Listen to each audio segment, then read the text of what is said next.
Hi hello welcome to our infinite insights. அப்பா இன்னைக்கு WTC ஃபைனல்ஸில் சவுத் ஆஃப்ரிக்கா ஜெயிச்சிருச்சுப்பா.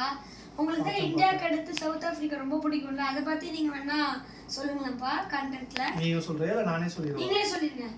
சரி, ஓகே ஓகே. இன்றைக்கி வந்து WTC final south Africa versus Australia. இது வந்து தேர்ட் சைக்கிள். ஃபஸ்ட்டு சைக்கிள் பார்த்தீங்கன்னா 2019 2021 வரலும் 2 இயர்ஸ் பீரியட். இது எப்பயுமே ஃபஸ்ட்டு சைக்கிளில் இந்தியா அண்ட் நியூசிலாந்து வந்து குவாலிஃபை ஆனாங்க.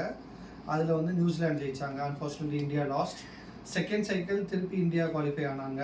இந்தியாவும் ஆஸ்திரேலியாவும் குவாலிஃபை ஆனாங்க 21 to 23. ஆஸ்திரேலியா ஜெயித்தாங்க, India again lost. Third cycle இது. ஸோ ரீசெண்டாக ஆன இந்தியா சீரீஸ் வந்து பார்டர் கவாஸ்கர் சீரீஸ், அப்புறம் ஹோம் சீரீஸ் அகெயின்ஸ்ட் நியூசிலாந்து, அதெல்லாம் ரொம்ப ஜெயிக்க வேண்டிய மேட்ச்சு தோத்துட்டாங்க. அதனால் இந்தியா வந்து தேர்ட் டைம் குவாலிஃபை ஆகலை. சவுத் ஆஃப்ரிக்கா அண்ட் ஆஸ்திரேலியா வந்து குவாலிஃபை ஆயிருந்தாங்க. ஸோ 3 days பேக் இந்த மேட்ச் வந்து ஆரம்பிச்சிருந்தது.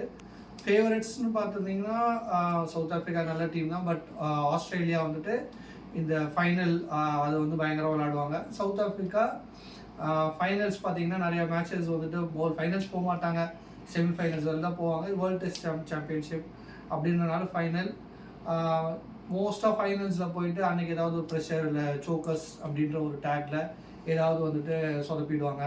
மேட்ச் வந்துட்டு கை நழுவி போயிடும். இதுதான் அவங்களுடைய ஹிஸ்ட்ரி.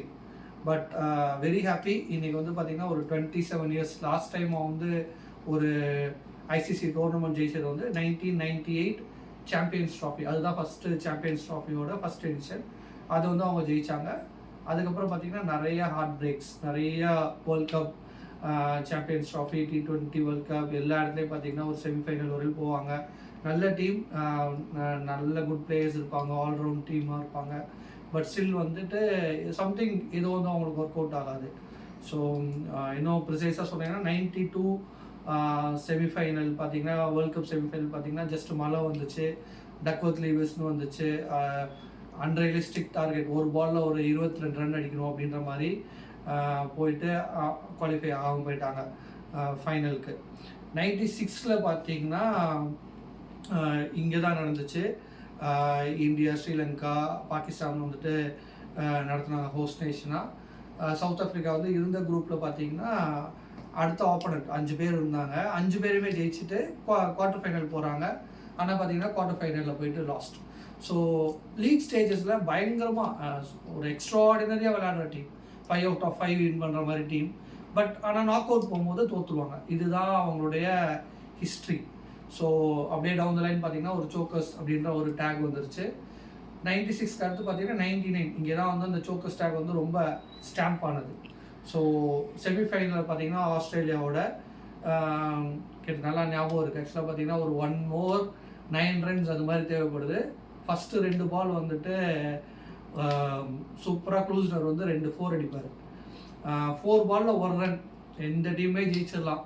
பட் பார்த்தீங்கன்னா ஒரு ஃபஸ்ட்டு ஒரு மிஸ் அண்டர்ஸ்டாண்டிங்கில் ஒரு ரன் அவுட் ஆகிற மாதிரி இருக்கும். பார்த்தீங்கன்னா அந்த சைடில் ஆலன் டொனால்டு, இந்த சைடில் Lance Klusener. Allan Donald run out ஆகிற மாதிரி இருக்கும். பட் அன்ஃபார்ச்சுனேட்லி அது வந்து ரன் அவுட் ஆகாது. வெரி நெக்ஸ்ட் பால் பார்த்தீங்கன்னா திருப்பி க்ளூஸ்னர் வந்துட்டு ஒரு சிங்கிள் அடிக்கலான்னு சொல்லிட்டு அப்படியே ஓடி போயிடுவார்.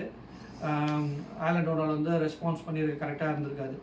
ஸோ ஒரு ரனில் வந்து தோத்துட்டு ஃபைனல் போகாமல் வந்துடும். ஸோ இது வந்து 99 2003 பார்த்தீங்கன்னா ஹோஸ்ட் நேஷன் அவங்க தான். அந்த ஹோஸ்ட் நேஷனில் இருந்துட்டு ஒரு லீக் ஸ்டேஜஸ்லேருந்து அடுத்த ஸ்டேஜ் போகணும். அதை வந்து எப்படி கோட் அவுட் இருப்பாங்கன்னா ஜஸ்ட் ஒரே ஒரு ரனில் எப்படி பார்த்தீங்கன்னா ஒரு டக்வர்த் லூயிஸ் மெத்தடில் வந்து ஒரு மேட்சை நம்ம அவங்க ஜெயிக்கணும். மழை வந்துகிட்டு இருக்குது, ஆனால் எக்ஸஸாக ஒரு 1 run எடுத்துருக்கணும். எக்ஸாம்பிள் இப்போ நான் சொன்ன கரெக்டான ஸ்கோர் தெரியல, ஒரு அந்த ஸ்டேஜஸில் வந்து ஒரு 212 அடிச்சிருக்கணும்னா 211 எடுத்திருப்பாங்க. அந்த நியூஸ் வந்துட்டு தப்பாக, அந்த ஸ்கோர் கால்குலேஷன் வந்துட்டு தப்பாக அவங்க கொடுத்துருப்பாங்க. ஸோ தட்ஸ் அ மேனேஜ்மெண்ட் ஃபால்ட்டும், கேப்டனும் fault, management some kind of miscommunication. இந்த மாதிரி ஒரு வேர்ல்ட் கப்பில் ஒரு ஹோஸ்ட் நேஷன் ஒரு கால்குலேஷனை தப்பு பண்ணுவாங்களான்னு இட்ஸ் என்ன சொல்கிறது, நம்ப முடியல.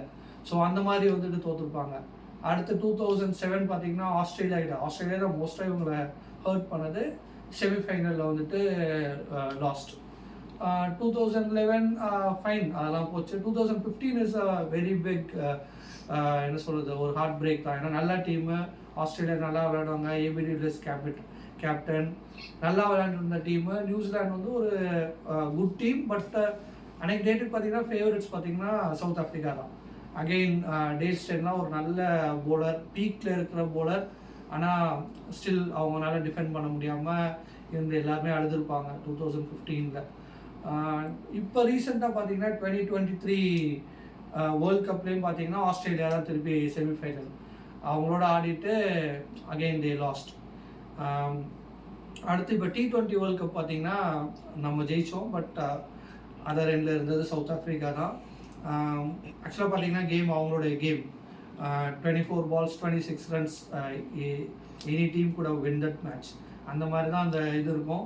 பட் நம்மளும் ரொம்ப நாள் கப் அடிச்சு ரொம்ப நாள் ஆயிடுச்சு. 2013 சாம்பியன்ஸ் ட்ராஃபி அடித்தோம், அதுக்கப்புறம் ஒரு மேட்ச் மாதிரி அடிக்கல. ஸோ பிளெஸிங்ஸ் வந்து நம்ம சைடில் இருந்துச்சு, நம்ம ஜெயித்தோம். ஆனால் அந்த சைடில் பார்க்கும்போது ஆப்போனண்ட் வந்துட்டு அவங்கள பார்க்கும்போது ரொம்ப கஷ்டமாக தான் இருந்துச்சு, ஏன்னா ரொம்ப ஜெயிக்க வேண்டிய மேட்ச்சு. ஸோ இதெல்லாம் தாண்டி இன்றைக்கி அவங்க ஜெயிச்சிருக்காங்க. Very happy. Congratulation South Africa for being a test championship team. So நிறைய கிரிக்கெட் கண்டென்ட்ஸ் நிறையா பார்க்கலாம், இந்த சேனலில் நிறையா பேசலான்னு இருக்கோம். Thank you so much. இந்த வீடியோ உங்களுக்கு பிடிச்சிருந்துச்சுன்னா லைக் பண்ணுங்கள், ஷேர் பண்ணுங்கள், சப்ஸ்கிரைப் பண்ணுங்கள், அந்த கூடவே அந்த பெல் பட்டனையும் தட்டி விட்டுருங்க. தேங்க்யூ.